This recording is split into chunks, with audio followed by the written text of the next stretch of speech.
Hey guys, so today we're finally, hopefully, but maybe not, completing our SketchBox challenge.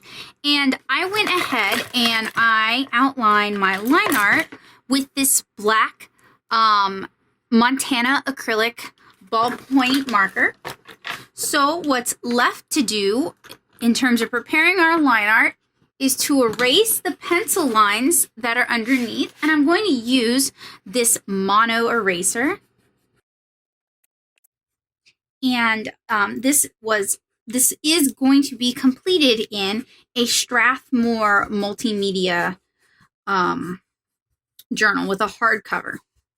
And that was based on the recommendation of one of my YouTube video viewers. So thank you so much for your recommendation.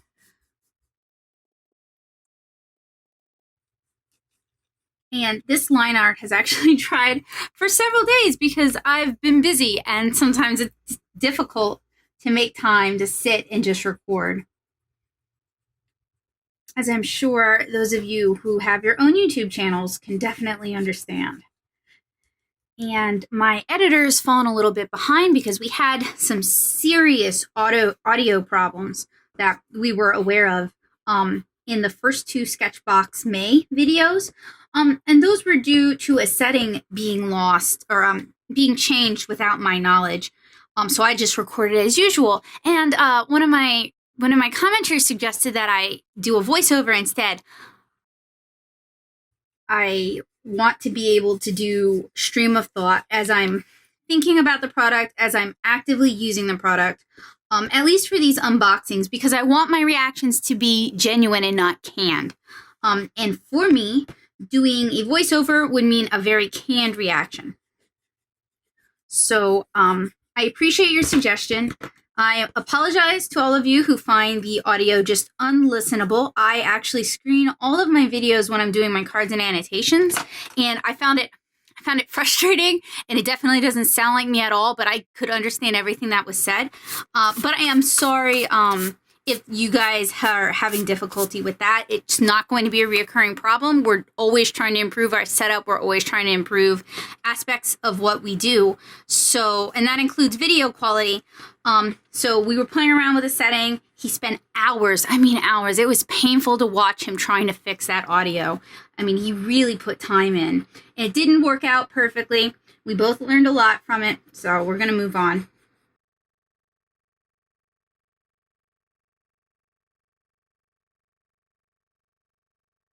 But hopefully we can get better, right? Like, I'm constantly pushing you guys, you know, that anybody who really wants it, it doesn't even matter if you're traditionally good. If you are good in the eyes of society, it doesn't matter. What matters is, do you enjoy doing it? Does it bring you joy? Does it bring you satisfaction? So, you know, as long as you're meeting parameters that are important to you, what other people say about your art doesn't matter. Especially if you're not interested in becoming a professional. If you're interested in becoming a professional, there are definitely some accommodations you're going to have to make. There's some skills you're going to have to learn to be marketable. Or you're going to have to be really good at finding alternate sources of income, alternate ways to get your art out there and to find an audience. And YouTube is one of the ways I'm doing that. So I'm learning how to use YouTube. Okay, so the line art is now, every time I'm like, oh, it's clean, I find like pencil marks, and it doesn't actually matter all that much. When you are using alcohol markers, getting rid of all of the pencil marks is important because the graphite in your pencil can ruin your nibs. But with acrylics, it doesn't actually matter. So one of the first things I want to do is I want to lay down a wash of black to sort of tone the piece. And I think I'm going to do that by diluting and working with this black Pentel color brush. And this is water-based ink. It is not waterproof. If I were to add a lot of water on top of it, it may reactivate it, especially if I scrub it. However, this is Copic proof, so if you allow it to dry for 24 hours, you can use Copics over it, so long as your alcohol markers aren't super dry. Pretty much regardless of the ink, if your alcohol markers are super dry, they're going to end up smearing your ink is something that I've noticed with every ink I've tested. I've tested many, and not just on the YouTube channel, but on the blog as well. I've tested many inks. So if you want to eliminate smearing from your equation, make sure your markers are always, you know, nice and juicy and full. All right, so I am going to get prepared for that ink wash. I will see you guys in a bit. So last month, one of you pointed out that watching me do that wash with the koi fish was painful to watch. And I was trying to use the synthetic round provided, and I was trying not to bring in additional brushes. I'm going to break that, and I'm going to use, had some hot glue around the handle. I don't know why. I'm going to use one of my regular mop brushes. This is what I use. I use Cotman mops for my normal watercolor work, for 7-inch Cara, for standalone illustrations, even for convention watercolors. I use one of these. They're not that expensive. I've had this one for like 4 years now. I think I got it when I started at SCAD, and I'm long done. So this is my usual mop brush. I'm not going to use the Taklon brushes, at least in this stage. Now, I am going to go ahead and drop some of this black ink into, if I can get it to drip. Does not want to drip. Okay, fine. Try it a different way. I was hoping I could get it to just drip out like you can with most water brushes, but it doesn't want to. So let's try it like this. Will this work, please? Yes, thank you. Okay, so I'm going to drip some of the ink from my Pentel color brush.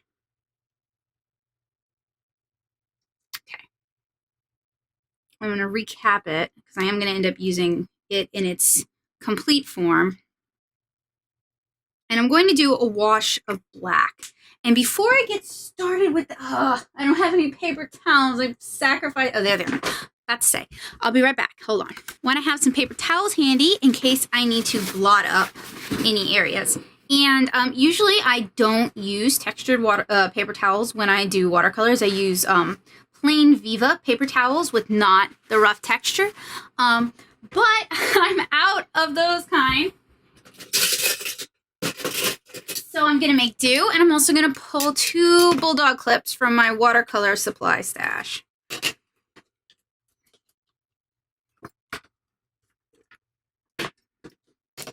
Because this paper is going to get really wavy as we add water. So the initial application of Pentel Color Brush black ink, and it's a dye-based ink, is more of a blue-gray, almost a Payne's gray, than a warm lamp black, which is the color you get when you sort of dilute out your acrylic marker.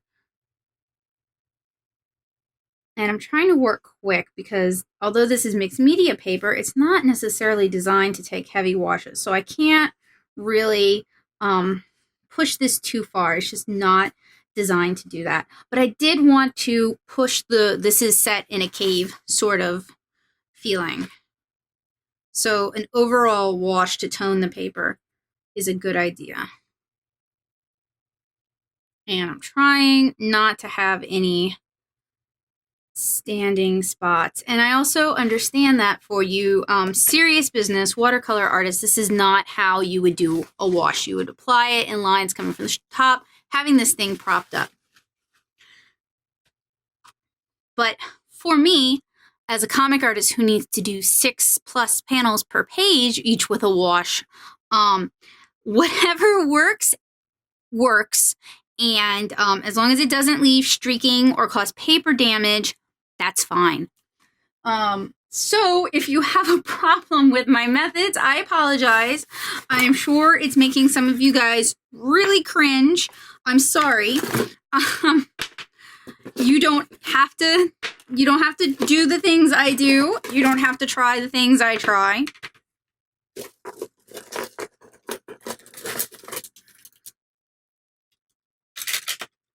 If it actually causes you pain, you might want to go see a doctor about that. So I need to let this dry. And although I really don't want to bring in too many other colors, I'm going to pull out some of the acrylics I've received or purchased in the past. And I I really don't want to. Not that I don't love I was thinking about pulling out my Posca markers, but I don't want to because I don't want to add too much to this challenge. I have yet to be reblogged by Sketchbox or Art Snacks in the, let's see, it's May now. In the 5 months I've been doing these challenges, they've not reblogged a single piece of art I've done. So I am trying to like limit what I add in, and maybe that will change things. We'll find out. Anyway, I need to let this fully dry. That'll probably take at least 20 minutes, and then I'll get back to you guys. Okay, so while it's not entirely dry, it's dry enough for the next layer? Yeah, layer. Or level, I mean, because it's like a cave salamander, and it's got kind of this, like, retro video game sort of thing. So, I've been thinking about this a lot, and I've talked about it on Twitter a little bit. And whenever I do online things, I want to think about the people who I'm engaging with, who I'm sharing my work with, who I am teaching skills to. I want to think about you people, you guys as my friends. And I want to talk to you like you're my friends, and I want to be able to share things with you like you're my friends. Because I'm not going to teach my competition all the things I paid good money for to go to grad school. So I'd rather you guys be my friends, and we get along and we help each other out and we treat each other with respect. And something that I've noticed that is very common is how just rude we can be to each other. And I know most of you guys don't need the lecture, but maybe we need to stop and think about how we talk to people that we don't necessarily know. They can't see our faces. They can't tell if we're joking. They can't tell if we're trying to be antagonistic. Just basically try to talk to people like, you know, they're your friends. And like they're trying to help you out. Because most YouTubers, really, that's what they're doing. People who play video games, yeah, I mean, they're making a little bit of money from it, but they're sharing something they love with you. They're taking time out of their day. They're recording, they're editing, they're learning about these games, they're sharing their knowledge with you. They're doing it as like a gesture of friendship. People who share cooking videos or funny videos or art videos, all of them are doing it because they want to build relationships with people. And YouTube can be a good way to do it because many people are visual learners, and being able to share the content on YouTube creates a way of presenting material that might be more easily accessible for some people. So, you know, before you hit send, before you hit enter on that comment, just like read over it and think about whether or not, how it would make you feel if somebody talked to you that way. And if you wouldn't mind it, then, I mean, I guess go ahead and send it. I try to share, especially on Twitter, I try to share and signal boost and promote more people. I try to share more positive stuff on Twitter than I do negative. And sometimes it's hard because sometimes I had a bad week and I really just need somewhere to vent. And I want to talk to people who are in the same situation as me and they might understand. But I do try to share more positive, reblogging other comic artists, reblogging other people's art, sharing some tips I learned. I want to share more positive than I want to promote negative. And when you say things carelessly online, I know some of you guys think it doesn't matter, like who cares, this isn't reality. But it can have a real effect on people, and I just want you guys to think about that. Especially if you're artists, because like I've seen this happen to people, is they'll post something really sassy and snarky and mean-spirited on a forum about an artist who's sharing a webcomic for free. They don't make any money other than like ad money and book sales off this comic. The comic certainly takes more time to create than they make money from it, you know, and they'll post something really crummy about that artist. They don't even know this artist, and they'll say these things, and it comes back to them. They end up meeting the artist at a con, and they're like, "Oh, I love your work, and the artist is like, "No, I remember you." And just like general mean-spiritedness can cost you jobs. Like, you know, if you're an aspiring artist or if you're an artist, wouldn't you be better served promoting positivity? And wouldn't you be better served doing things that help other people than, you know, cutting somebody down or pointing out the obvious on something they're aware of and they can't necessarily fix at this point? Just like respecting their choices. A lot of us are adults. Just treat everybody like they might be an adult who's capable of cognizant thought and might have reasons for doing what they do. And you should probably be in good shape.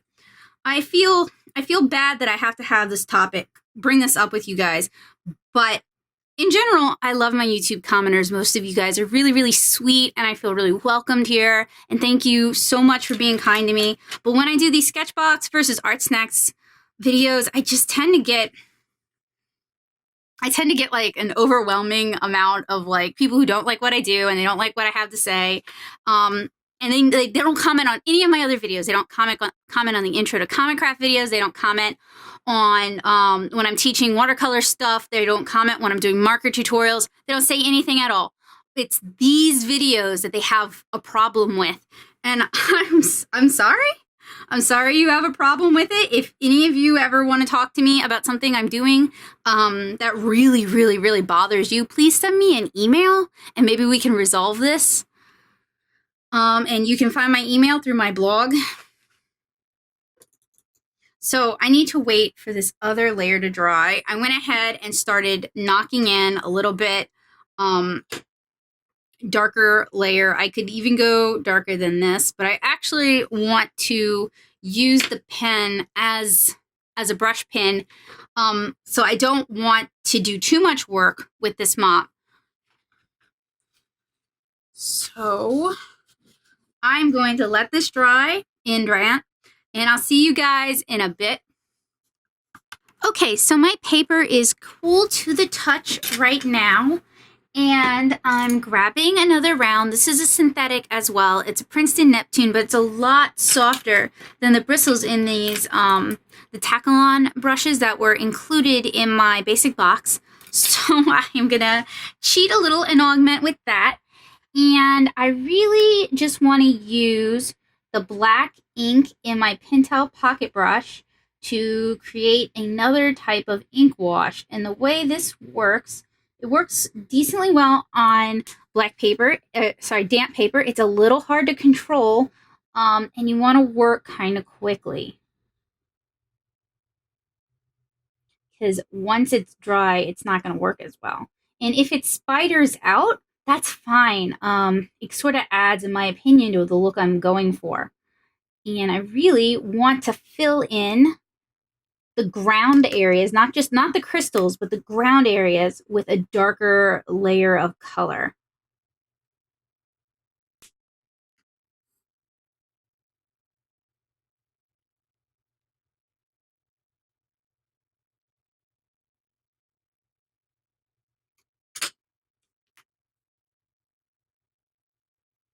And you can get a back bleed like that if you'd like. I think it looks neat, but that's not.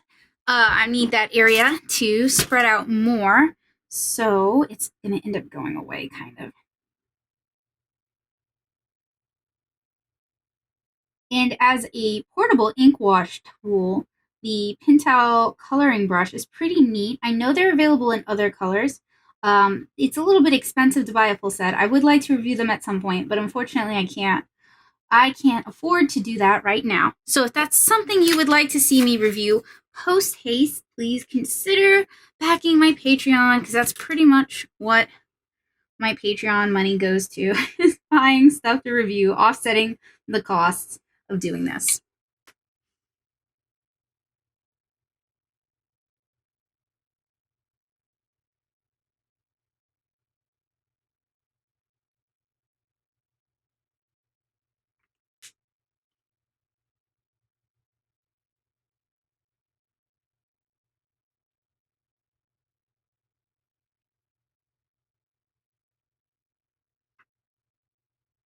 And you can definitely push this ink around, which is, in my opinion, a plus for it. Let me get you guys on top of it so you can see what I'm doing.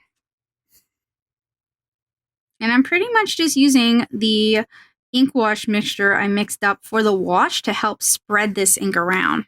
And it'll end up getting progressively darker because I'm constantly mixing in more dark ink.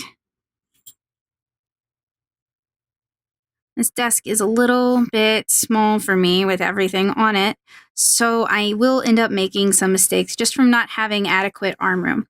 For those of you at home, though, I highly recommend when you're drawing or you're painting, you work in an area that affords you lots of space if you have it. I spent all of my teenage years drawing comics on a lap desk in between my brother's karate practices and going back and forth to school every day.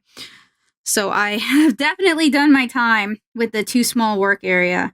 I tell you, it's for the birds. If you can make the space or find the space or work at the library, maybe or work at a coffee shop, anywhere where you can kind of spread out if you don't have the space, it will give your arms more room to work and you can draw more steady, surefire lines.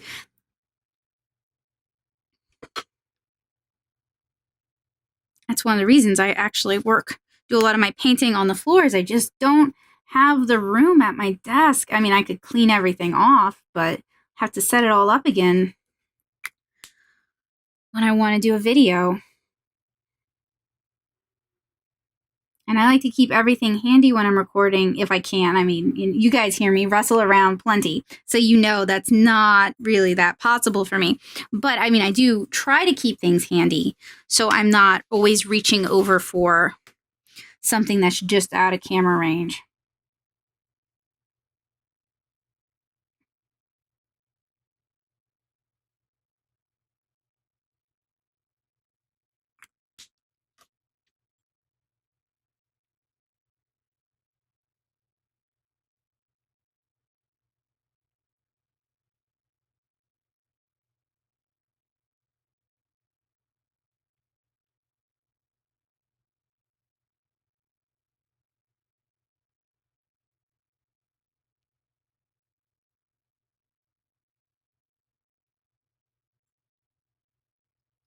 And this,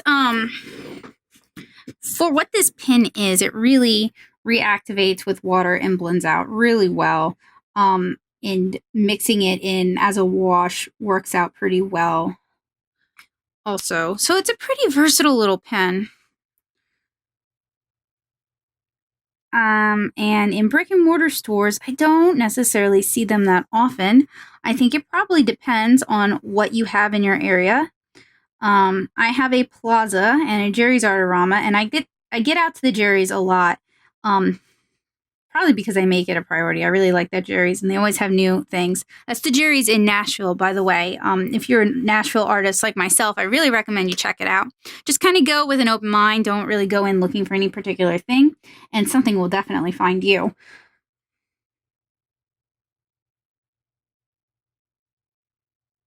And we have a Plaza, which is, in my opinion, kind of overpriced. And it's a smaller store, although it's a chain. See, we don't have any local art supply stores or any like local scrapbooking stores. So I don't have a store to be loyal to. In New Orleans, I used to give a fair amount of my money to David's Art Supply, which is right off of Vets, and I used to go to Dixie, which is now gone, often when I lived in the area. I love Dixie Art Supply. So I am not as heartless as I often sound like in these videos. It's just Nashville doesn't have a local chain for me to support. I'd love to, but nope. And honestly, as a small business myself, unless a business can give me a good deal, sort of small business to small business, I can't always afford to just spend that extra money supporting a local business unless we can make it a reciprocal relationship. And that's kind of one of the reasons I sometimes get uppity about supporting local businesses. Is some of them are great about it, and I will always promote the heck out of them because I want them to succeed. But like when I lived in New Orleans, and I would try to and just try to work with local stores for art and stuff, they wanted it for free. They didn't think it had any value to them. They didn't want to have to pay for it. They wanted it for free. Well, you should do it for free because you're from New Orleans. Well, yeah, no, you should pay for it because if you want people to continue to be able to work and make art in New Orleans, they need to be able to sustain themselves. Okay, so this first layer of like ground needs to dry, but it's filled in. There are definitely areas I'm going to want to rework, but there is standing water there, so I can't, because with these sort of brushes, sometimes you'll get a backflow where it'll actually absorb the water into the chamber. That's not too frequent, but it's not something I want to encourage either. So I'll see you guys in a little bit. All right, so my paper has dried a little bit. It's probably been about 20 minutes. There's some areas I definitely do want to darken up. So I'm going to go ahead and work on that. And hopefully I can start painting with acrylics soon, since that is the theme of this box.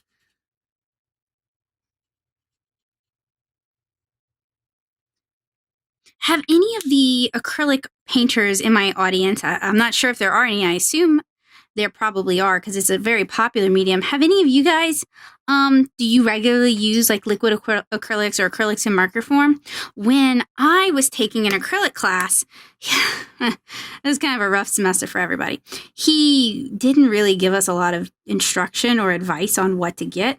So I didn't even realize there was such a wide range of like different additives you could put in. I had a real problem. We were painting 4 foot by 4 foot canvases. I probably talked to you guys about this in the past. 4 foot by 4 foot canvases. And one of my problems, there are a few problems. One of my problems was that my acrylic would dry before I really got a chance to cover any significant area. And it wasn't until years and years later that I found out there was something called retardant, which you could add, which would basically keep your paints open for a while longer. And I wasted, and I say wasted because it was a waste. I wasted a lot of paint in that class because I didn't know anything about acrylic when I went in, and he didn't really teach us anything about acrylic either. So I'm curious if those of you who do consider yourselves to be acrylic artists, if you use the, like these inks ever, or do you use it in maybe like an airbrush system because they're designed to be able to go through that, I think, or do you use the markers or any of the more unusual, less traditional mediums in your work? I would love to hear about it because it seems like if I had been introduced to that, I would have liked acrylic at least a bit more. And part of it was I'm kind of little. I'm 5'3". A 4 foot by 4 foot canvas on an easel is way bigger than I am. I was climbing on kind of rickety, dangerous stools. Just didn't leave a good taste in my mouth. Didn't leave me wanting to do acrylics ever, ever, ever again. So I have respect for the medium and I have respect for people who are good at it, but I can't see myself picking it up in anything but the tiniest of like tiny canvases, or like the acrylic markers as a mixed media application. Just because like I have it stuck in my head that I'm horrible at acrylic. And there's so many other mediums I want to explore that I don't really need to find out whether or not that's true.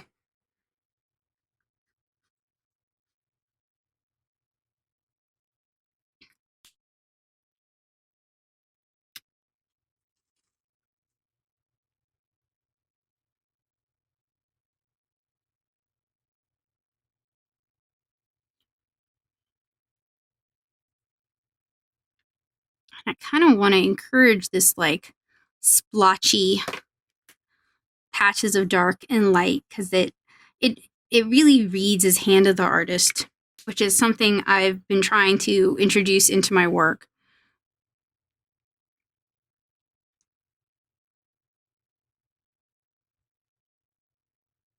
So, eye of the tiger, hand of the artist.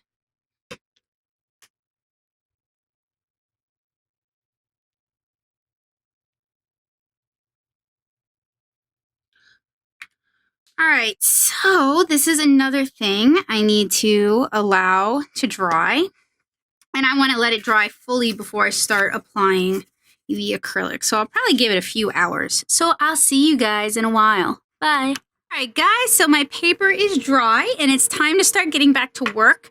And I'm going to pull the camera out so you can see all the goodies I've got spread out on the table. Most of these were not sent to me in my SketchBox, although I am trying to mostly stick with stuff sent through SketchBox. that's pretty difficult. So I want to put down a layer of this sort of beige color. It's unbleached titanium. And I'm going to brush it onto this little cave salamander dude. And I want to go ahead and, you know what? I think I can make shift. So what I'm going to do is I'm going to use this Tim Holtz like nonstick craft mat as a palette and pump out some of my paint. And I'm going to switch over. I know these aren't the best brushes to use for this, but these were what were sent in my SketchBox Basic for this month. So I do need to use them. And I'm going to start applying a thin layer of color to the salamander. And I believe when you paint in thin watercolor-like layers with acrylic, it's called grise, I think. Again, like I mentioned earlier, although I have taken a class in acrylic, the professor really didn't feel like teaching, so my knowledge of the acrylic vocabulary is pretty limited.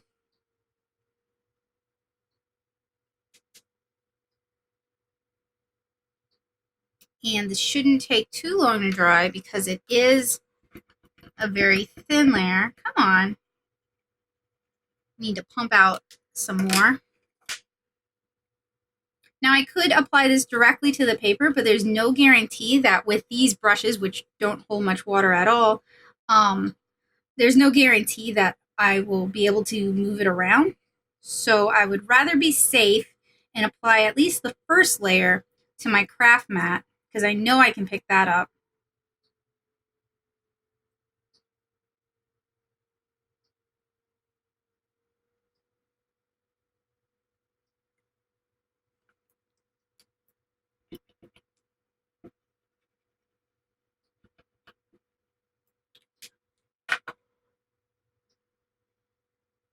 And I'm going to build up levels of opacity a little bit at a time rather than trying to work opaque and then add in details.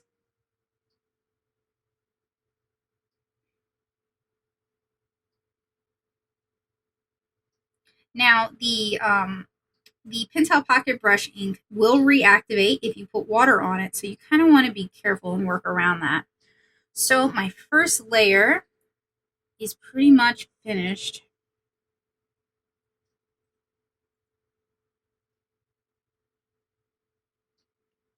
And I want to use a similar technique with the 2 pearlescents they sent me. So I'm actually going to fill a couple of wells in my palette with some water.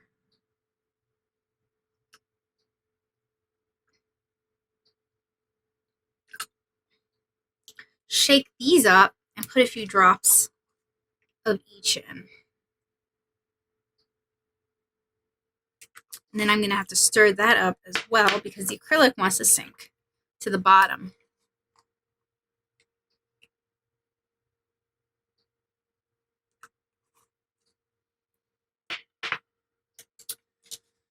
So I'm going to start with this round white synthetic that was included in the basic box and load it up and get going.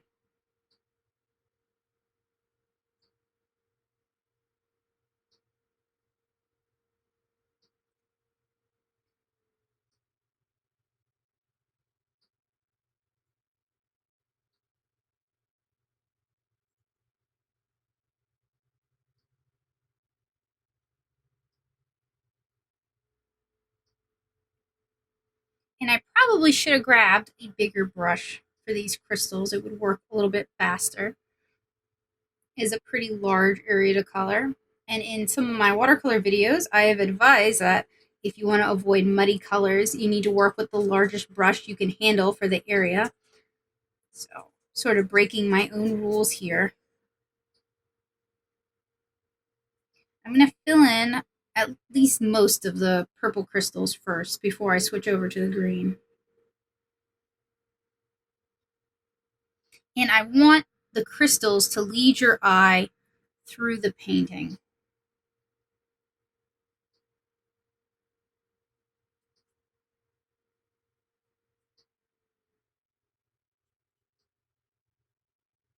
The iridescence is really cool, but I do have a bit of a problem with certain areas seem to pick up more than others. So I'm just going to try to spread some of them out right now before I add another layer of opacity.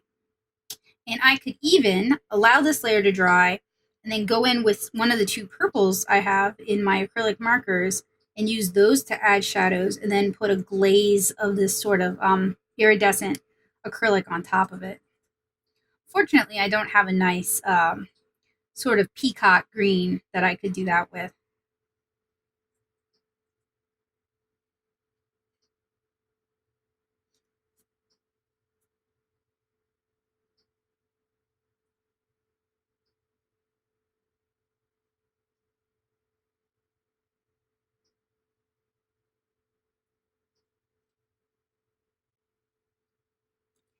And these sort of iridescent mediums, they really don't handle like watercolor.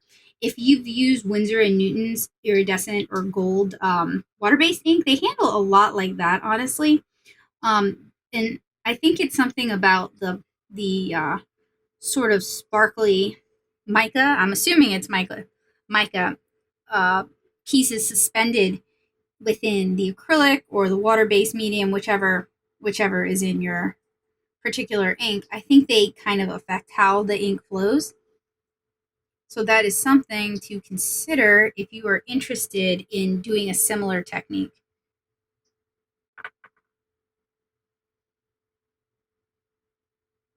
That these can be quick to get away from you. So now I'm going to go ahead and fill in the green.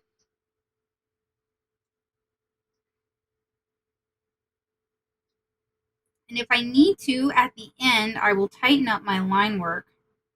I'm not really concerned about it right now.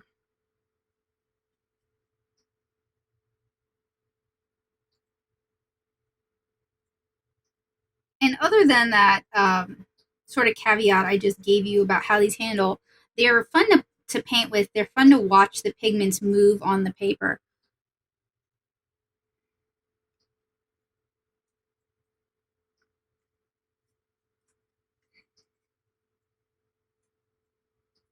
And they handle pretty well diluted. Definitely going to want to play around with these more in the future when I have time. If you enjoy sparkly iridescence, these are definitely something you should pick up and give a shot.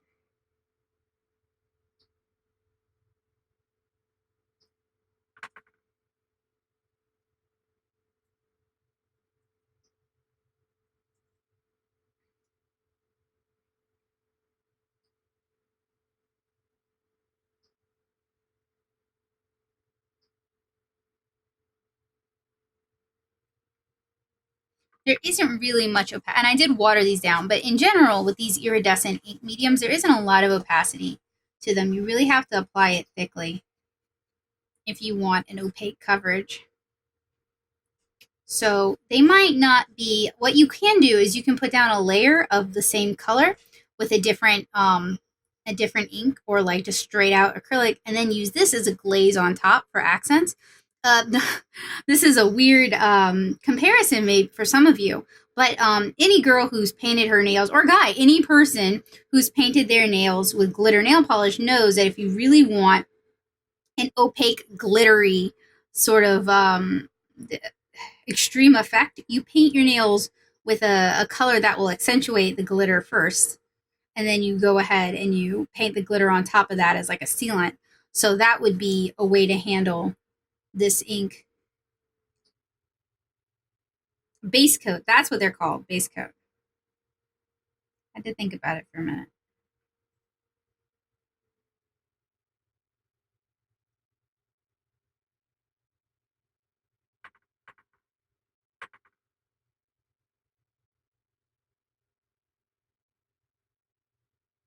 Of course, once you get the iridescence mixed in with your water, if you want to paint something matte again, you're going to have to dump your water and clean your brush, because this iridescent medium gets into everything.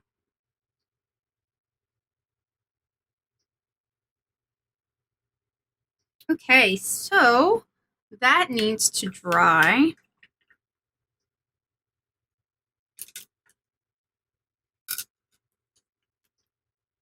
And I want it to, I'm hoping it'll dry flat.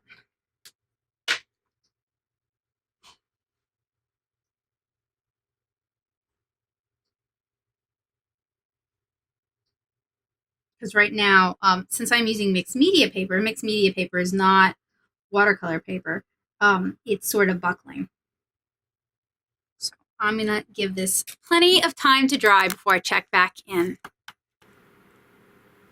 So I'm going to use a couple of Liquitex paint markers that I already own in order to do some shading on these. These are acrylic markers, so I thought they were in keeping with the theme of acrylic. And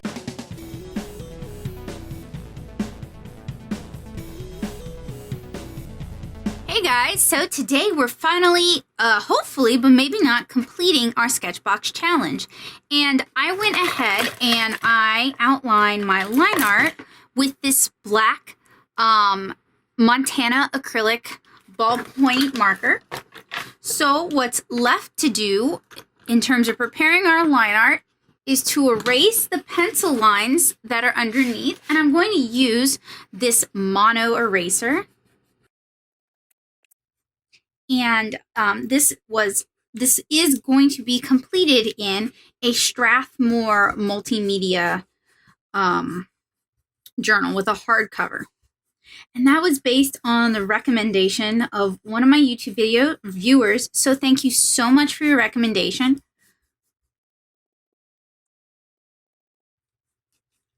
And this line art has actually dried for several days because I've been busy and sometimes it's difficult to make time.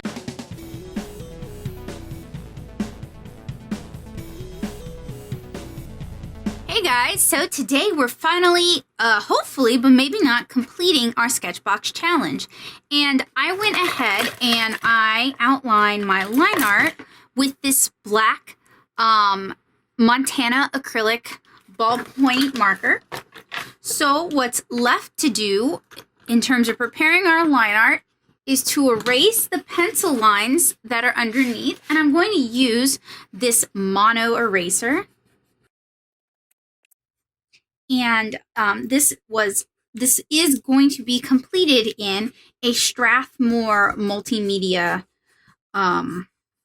journal with a hardcover. And that was based on the recommendation of one of my YouTube video viewers. So thank you so much for your recommendation.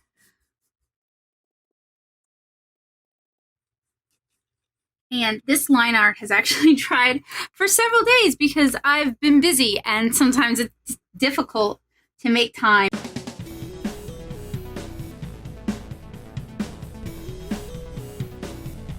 Hey guys, so today we're finally, hopefully, but maybe not, completing our SketchBox challenge. And I went ahead and I outlined my line art with this black Montana acrylic ballpoint marker. So what's left to do in terms of preparing our line art is to erase the pencil lines that are underneath, and I'm going to use this mono eraser.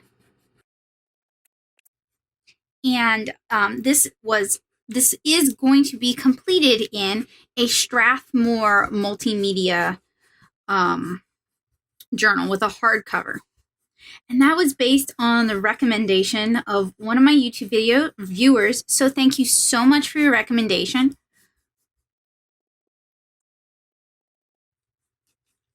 And this line art has actually dried for several days because I've been busy and sometimes it's difficult to make time to sit and just record.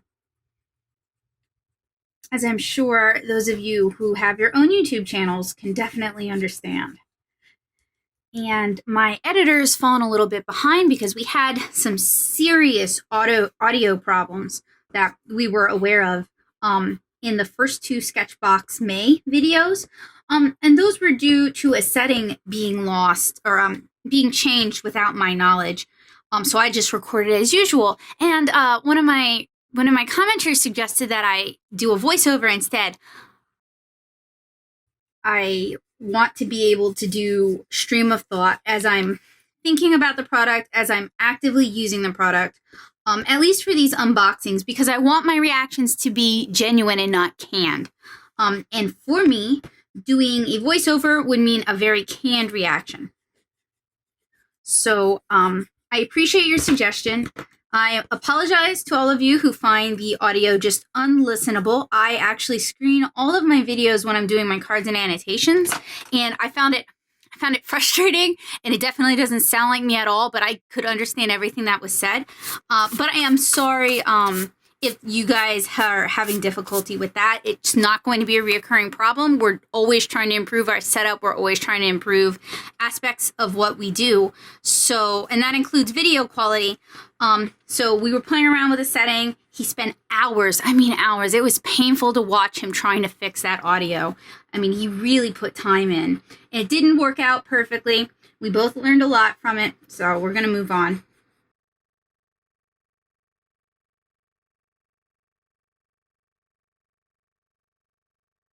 But hopefully we can get better, right? Like, I'm constantly pushing you guys, that anybody who really wants it, it doesn't even matter if you're traditionally good. If you are good in the eyes of society, it doesn't matter. What matters is, do you enjoy doing it? Does it bring you joy? Does it bring you satisfaction? So, as long as you're meeting parameters that are important to you,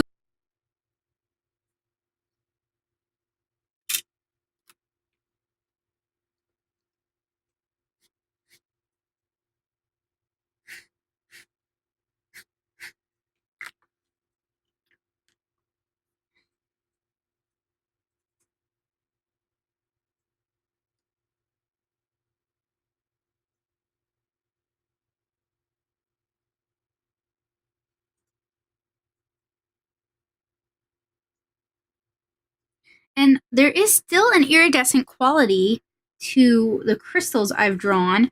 I'd actually like it to be a little more apparent, so I think I might end up doing another glaze of iridescent acrylic once these are all dry.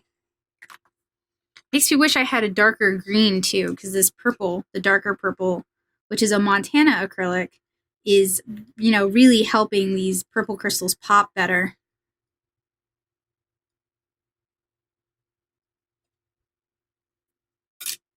Whereas before they were a little too monochromatic. And if you mess up, like this area here kind of went over, you can correct it.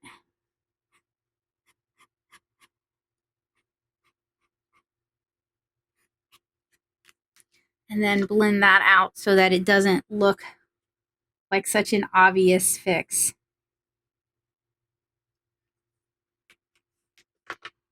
Anyway, I need to let those finish, and then I can get back to working on my salamander.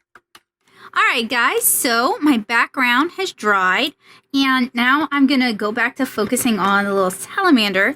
And the reference I'm using has, he has like some purple that's just right underneath the skin. It's like where you can see his little organs translucent, underneath his translucent skin. So I'm going to go ahead and start trying to work them in there. And then I'm going to do another layer of the titanium buff on top of that.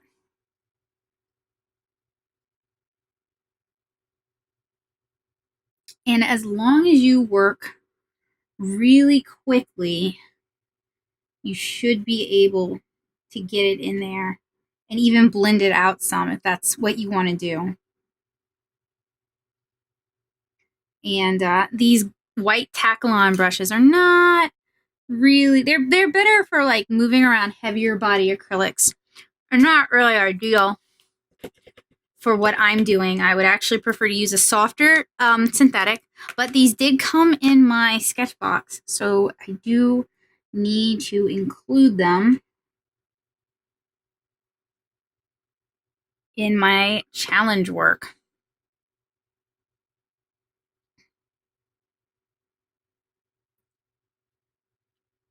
And as always, these Art Snacks versus Sketchbox videos, including this month's Premium versus Basic box.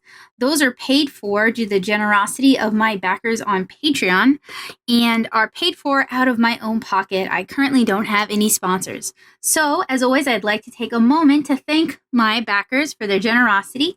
You guys make this possible. I'm so grateful for you. Thank you so much. And I'm going to do another layer of iridescent over all of these gems. And I'm going to do that in time lapse.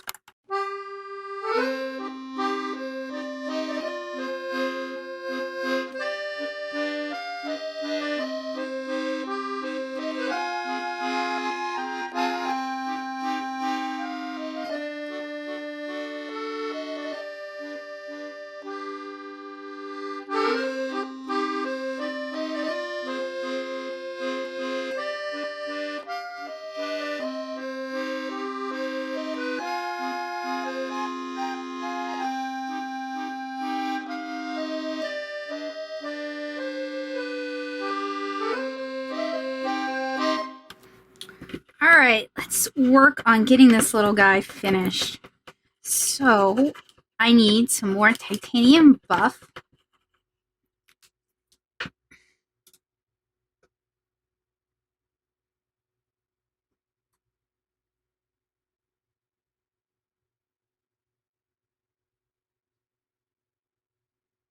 And I'm using a flat now to apply another layer of skin tone to this little guy.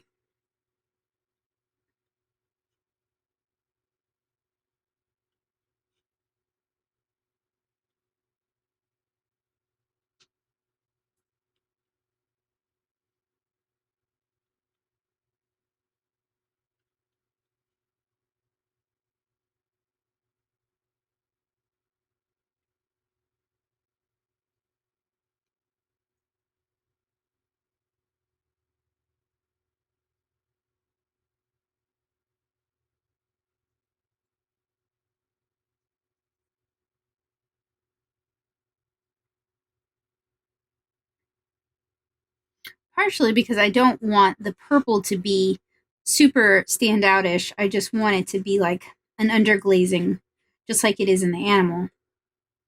Or with the animal, I should say.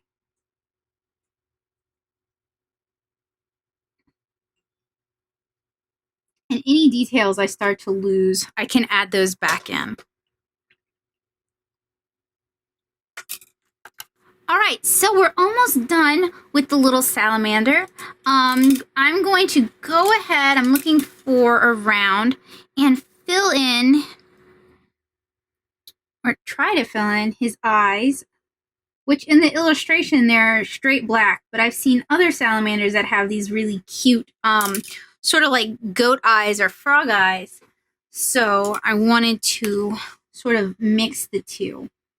And I'm going to try to use, there we go.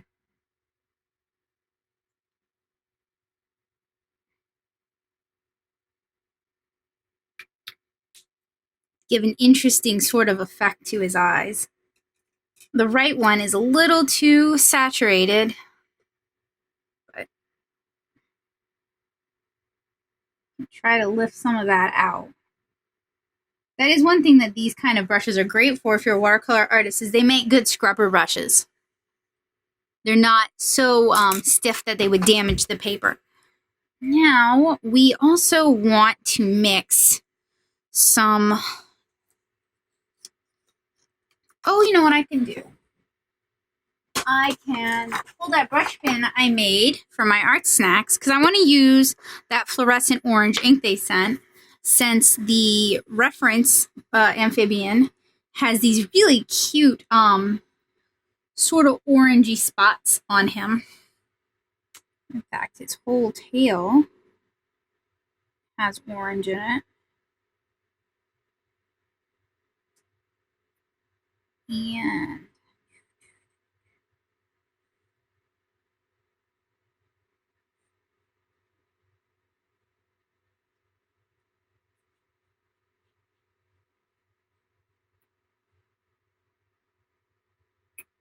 his legs have little splotches of orange as well.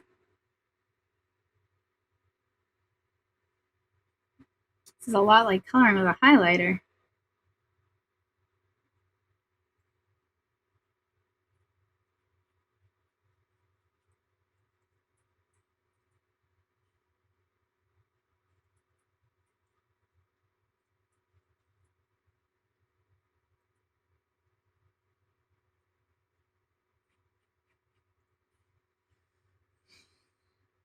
He has one over here by his nose. So that's going to take a little while to dry. And while we wait for that to dry, I'm going to go and add some of that iridescent purple very carefully back onto his skin. Because the layer of titanium buff did a little too good of a job covering it up.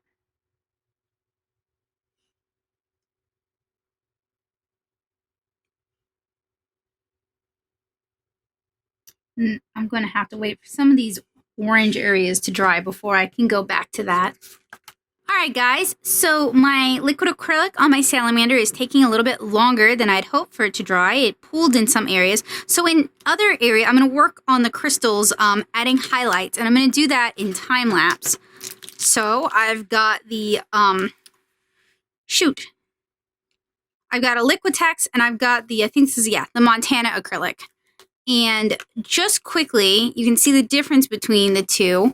The Liquitex has a fiber chisel nib, and although the Montana looks like it would have a chisel nib, it's actually a bullet nib, which can be a little finicky to work with.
Alright guys, so a lot of my orange acrylic is still damp, which is kind of annoying because it's been a little minute.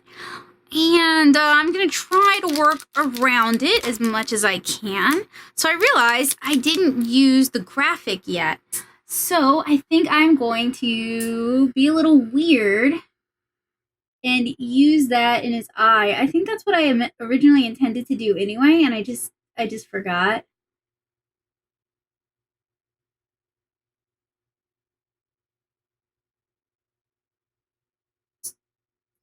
And the Graphik, like the other things included in this month's box, is water soluble until it dries. So you can totally blend it out like I'm going to do right here, so long as it's still wet, which it is. So now our little buddy has green eyes. And I want to go through and add white highlights using the ballpoint. And it was off camera, but I went ahead and I added white iridescent. Oh no, maybe it was on camera, but I had the sound down. I think that's it. I went ahead and I added white highlights. White shimmer highlights. So I basically covered up some of the white acrylic I'd put down with white shimmer, and that did not come in my box. And I did that to sort of like blend the shimmer into the paper, so it's not like this weird transition between white and the color of the jewel itself. And now I'm just adding a few very stark white highlights to the crystals. I'd like to finish up the little salamander guy, but he wants to take forever to dry. He wants to take forever to dry.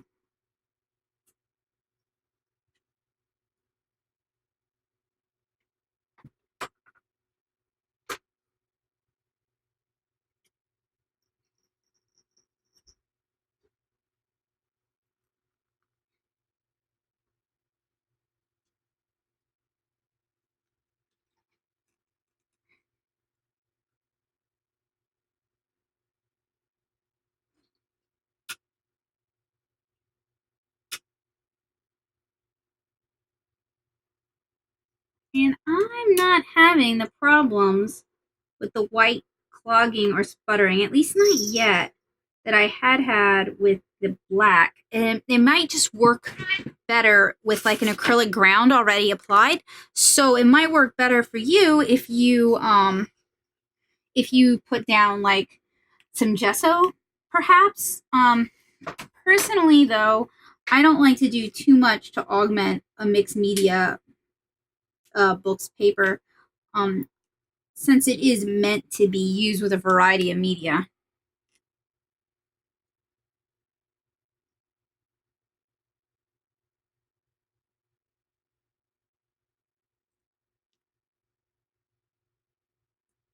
Those are looking pretty sharp.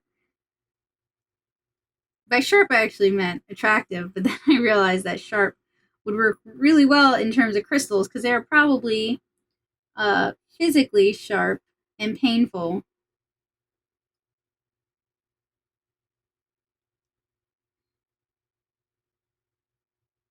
And I have to be careful because there are definitely areas that are still wet.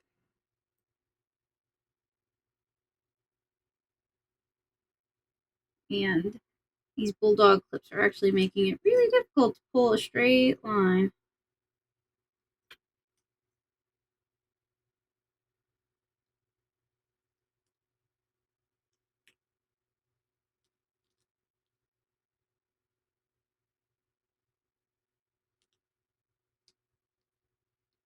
But I think this one's gonna look really cool when it's finished.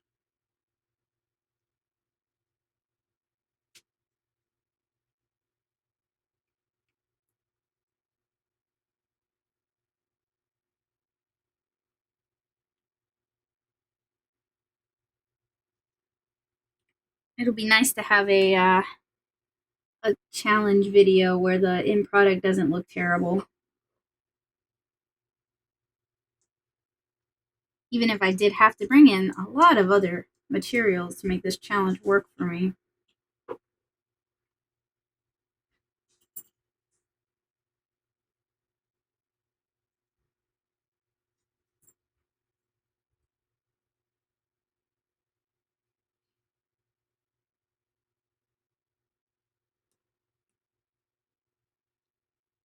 So far, the products that were sent in my box, and I did have to augment them a lot, but they performed well, and I was excited to see them, other than kind of the Princeton brushes. And those performed okay. If you are working with a heavier body acrylic, they're fine. They're a little bit stiff for doing a pseudo watercolor thing like we were doing today.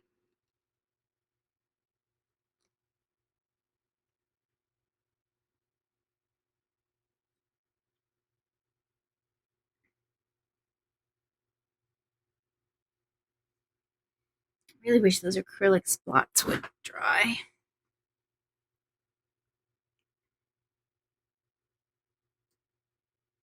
They're right in the middle of the page, so it's going to be hard to work around them too.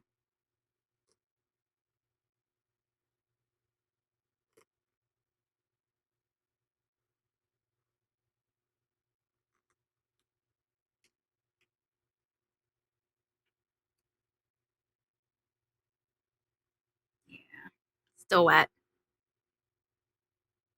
I was hoping it just was like a glossy, like I applied it so thickly that it was a little bit glossy, but no, still wet.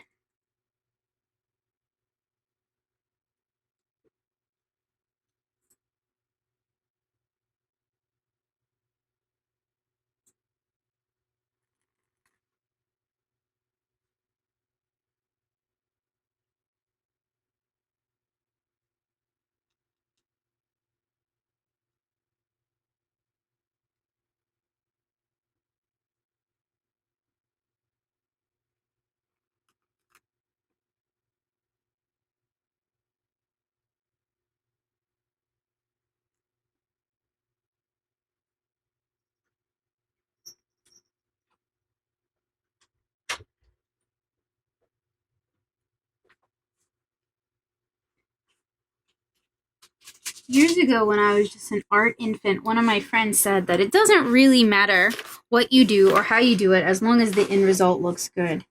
And that's something I've been definitely practicing in these art challenges. I'm not really concerned with with whether or not I'm using the object properly. I don't really want to spend a lot of time researching how to use the product necessarily. I want to be able to pick it up and use it, or be able to read the card that comes with the box and figure out how to use it from there. I feel like that's sort of, since they're curating a mini collection, a micro collection of products, I feel like it is their responsibility, regardless of the box, to provide some insight or some suggestions on how to use the products, especially since a lot of the audience tends to be sort of hobbyists, student artists, or people who wouldn't even consider themselves really artists at all. They just want to get into using art supplies and they're not super sure where to start. So the fact that hints are often few and far between, a little bit annoying considering that's the audience. I feel like if you did something like that for such an audience, they would be very grateful, right? They would, because you've given them something more than just the supplies they paid for. You've given them the keys to the kingdom. You've given them access.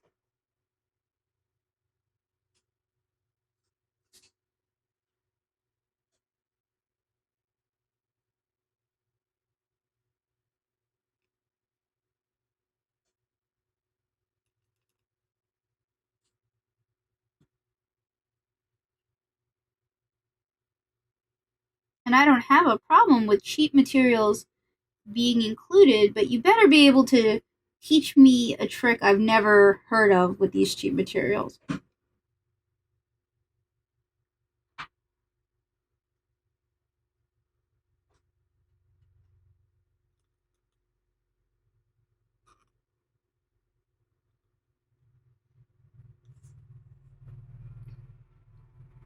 But that said, that isn't meant to be a complaint. That's just an observation that I realize I may be driving some of you guys nuts with how I'm using some of these materials. Some of you guys might be acrylic artists and it's like the worst. It's painful for you to watch me butcher these materials and then complain about them.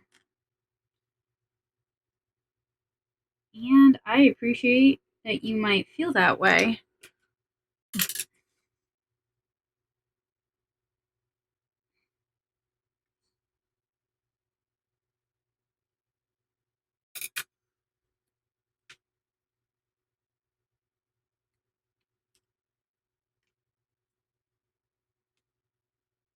And I'm sorry if I've caused any of you any actual pain when I don't understand a material and I'm just sort of fiddling around it.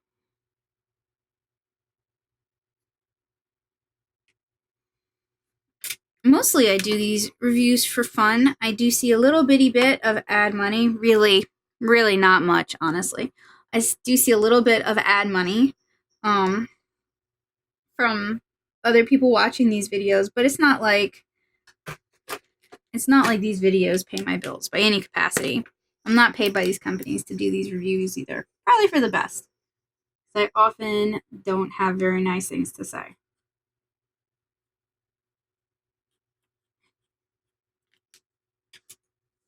But I do it because I enjoy doing it, and I do it to help, hopefully help other people if, if seeing me do this is helpful. Everybody learns in a different way, so I could understand how it might not be beneficial. And because my patrons unlocked the tier where I shared this publicly, that's pretty much why I do these. I'm not really getting paid to do these. I'm not sponsored by any of the companies that I review boxes, not even Creative Art Box. They did send me one to review, but I wasn't paid to do it. The box itself was just comp, but the sort of time you put into these sort of reviews, like a comp box, does not. If I didn't enjoy doing it, it wouldn't be enough, if that makes sense. But I enjoy doing it.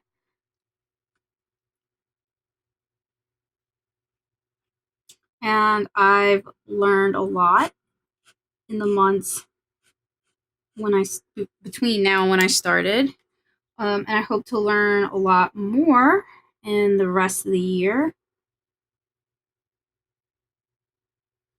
And if I manage to teach you guys anything, or help you guys with anything, or inspire you guys with anything, I think that's great. That makes me happy. That's a big part of why I enjoy doing this kind of stuff, is for the people who tell me that, me sharing my screw ups, my mistakes, has inspired them or given them the courage they need to do stuff like that. That's why I do it. I love being able to help other people, especially when it comes to art, because we're all kind of on our own with this. It feels like everybody both brags and laments being self-taught, and there's no shame in being self-taught, and there's no shame in paying to have an education. Not everyone comes from an area where adequate in school K through 12 art education exists. I didn't.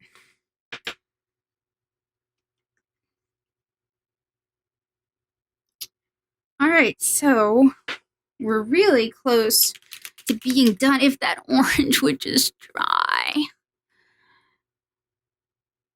So I'm going to tighten up some of the black lines on the crystals while I wait for that, because I was going to do that anyway. And not all of them. I really want to use it to push shadow.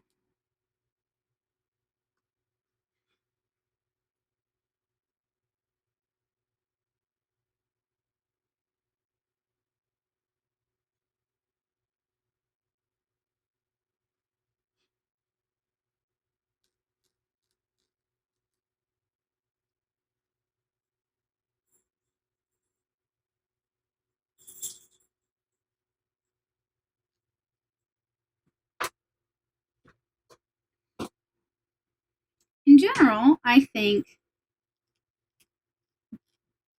more so the May Premium box, but both the May Basic and Premium boxes were a lot of fun to work with.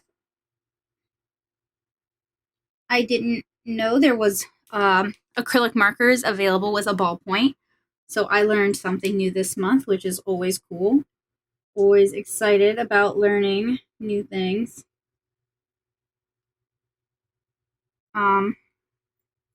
Do I think the premium box, which is $35 plus $5 shipping, is worth the additional money over the basic box? Well, if you can afford it, and that is a big caveat, because $40 a month is a lot of money a month. It really is. Geez, I'm gonna have to check my phone. I think it's like, I'm going to pull out my calculator and tell you guys how much that is a month, lest my guess be wrong. So I know you get a discount if you buy a year, but we're gonna go with the $40 a month times 12 months. Okay, so that's $480. That is a significant chunk of change for a lot of people. for the core audience of these boxes, if indeed that core audience is student artists and hobbyist artists, that is a lot of money. So if you can afford $40 every month, and you don't mind that some months are going to be kind of lean and some months might not be, you know, the box you really were hoping for, I would say get the premium over the basic if you can afford it and if you're okay with some months being kind of slim. This is the best big premium box I've seen, and even though this is my first premium box, I do, when writing the post on my blog, natosoup.blogspot.com, I do always check the premium boxes in addition to the basic boxes. And I usually try to get these posts finished really early in the month. This month, I'm going to kind of slack because I'm going to go visit some friends. But usually I'm trying to get this post out on like the 3rd of the month. And that means there's only like 2 people who have shared their premium boxes. And actually it's gotten to the point where more people are sharing their premium boxes. So it's not so hard for me to find that information. And it's more people who've purchased them themselves rather than it being something sent to them from SketchBox. Because for a while, all I could really find was reviews or unboxings is really the word for it. Unboxings by artists who'd been sent the box from SketchBox as like part of the promotion. And there's nothing wrong with that, but I try to have that not be my only source.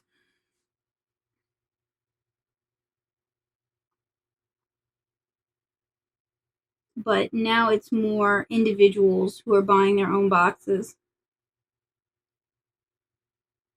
And if you're such an individual and you would like TB mentioned, like your video used in the blog post, you need to, if it is up by the 3rd of the month, I will probably be able to use it. If it's not up, there's not really anything I can do about that because I try to get these posts up as quick as possible. And I know this is not something that sounds enticing to everybody,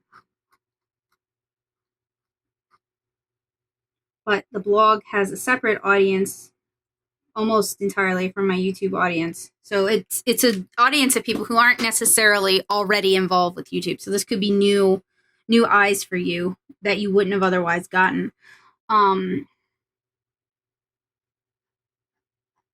I get about 1,400 to 1,600 hits a day. I could tell you guys how many uniques, but that right now that's not really relevant. Like if you wanted to do a collaboration and you wanted to know those numbers, I would give them to you. But I don't actually know them off the top of my head.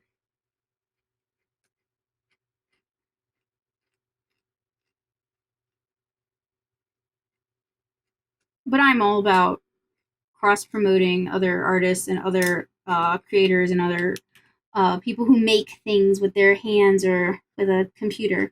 I'm all about promoting other creators. So if you're interested in that, you should let me know.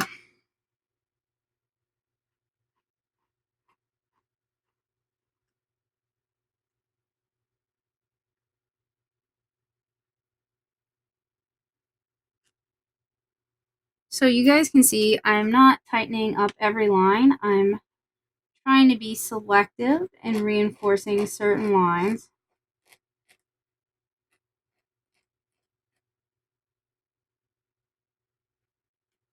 Mostly the ones that would be in shadow. Having a hard time getting up here because this clip's in the way. And I think I could actually remove the clips with not really any detrimental effect. And dang, I wish that acrylic would dry.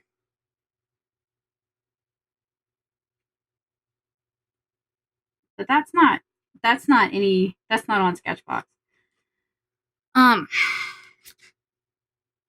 And I actually did use a couple of the things sent to me in my art snacks this month, and I may end up cross-pollinating the other direction too and using things from my May sketchbox in my April I mean, my May Art Snacks challenge. It really depends.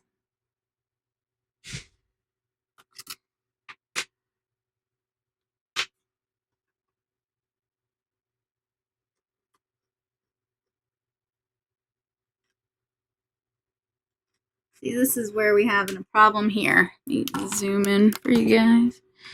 It's going to be so hard to see because it's super iridescent. It does not want to put down a mark over there. Not super sure why.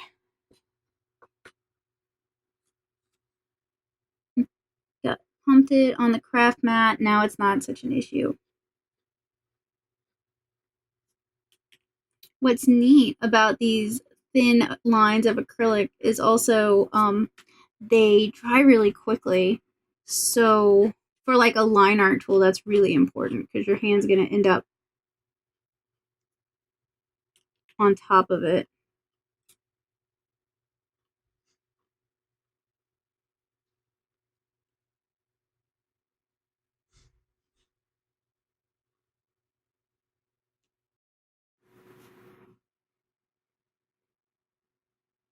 And actually, I have a small goof over here. I made something into a crystal that was not actually meant to be a crystal. So now there's like a bit of, it's broken spatially up there.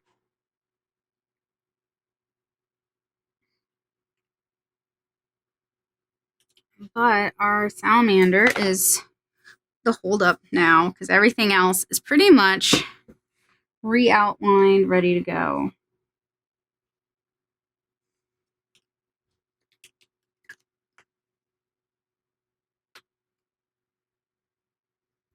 Oh, that was the first real problem is we've got a blob over here.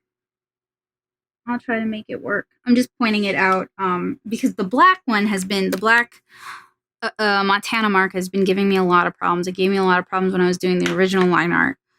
So it's not actually all that surprising to me that it's still giving me problems.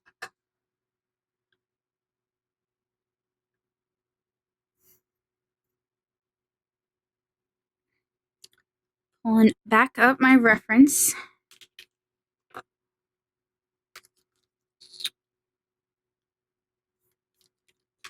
Gonna move these back over to the side.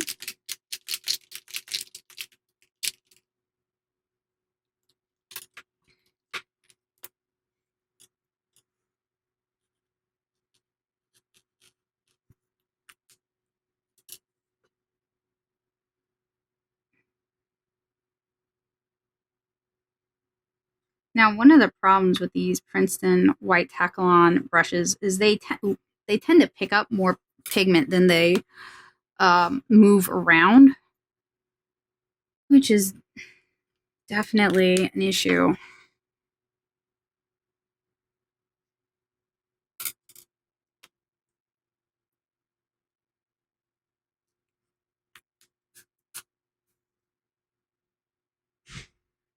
I'm really picky about my synthetics anyway.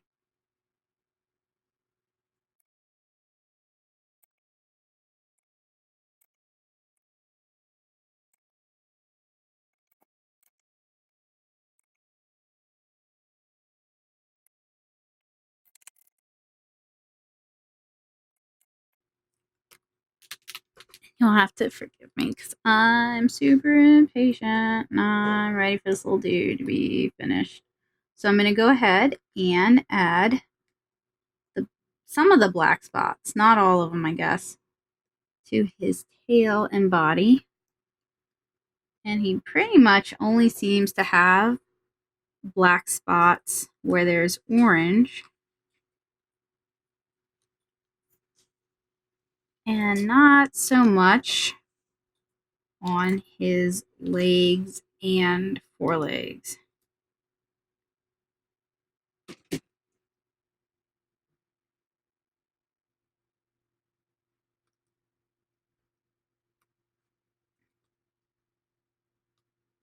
So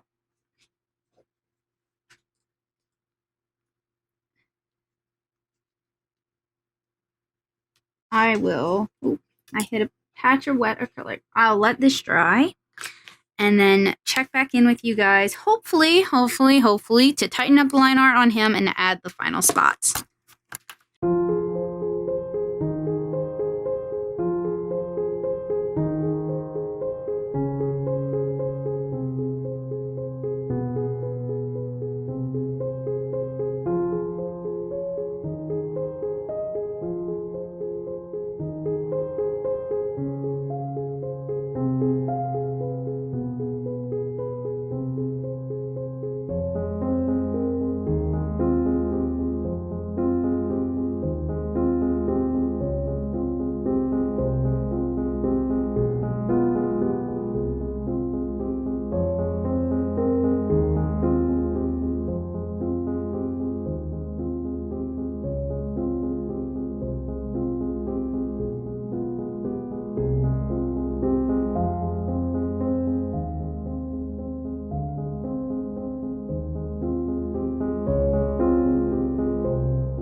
Alright guys, this was my SketchBox challenge for May, completed using materials from the SketchBox Basic Box, the SketchBox Premium Box, as well as my own collection of art supplies in a Strathmore Mixed Media Journal. I have given my thoughts on both of the boxes as I completed this piece. Overall, I would say that I enjoyed working the most with the iridescent acrylics. These are inks. They can be used, they're not for airbrush, but they can be used in technical pins, it says, as well as nibs and brushes. So if you guys are interested in those, you should definitely check them out. I use the white iridescent, which did not come in my box. It's my own personal bottle. I've used the white iridescent for a couple years. I really like it. I also use materials from my art snacks. I'm withholding my opinion of those during this review, and I will give those when I complete the art snacks challenge. If you are interested in hearing my overall opinion of this month's box, or boxes rather, please make sure you check out the blog, natosoup.blogspot.com, where I'll list the prices, I'll give product descriptions, I will basically just go into more depth than I'm able to go into in these videos. So please check that out. It should be coming out within a week or two. Coming up next is my Art Snacks Challenge, and I'm still not really sure what I'm going to do for that. So that should be interesting and a little scary. If you enjoy content like this, if you would like to help make more content like this happen, there are a few ways you can do that. You can subscribe to this channel. My next giveaway goal is 2.5K. Another way you can help me make more quality content for you to enjoy is to share this to your social networks. Helping me build an audience is a great way to show that you enjoyed something I did. The third way is to support what I do financially through my Patreon, and you can find more information about that at my Patreon at patreon.com/natosoup. I hope you guys have a great day. I hope my video was able to inspire you, inform you, or just educate you. I hope it helps you make a decision as to whether or not these subscription boxes are right for you. I'm Becca Hilburn. This is from Natosoup Studio. I hope you guys have a great day. Goodbye.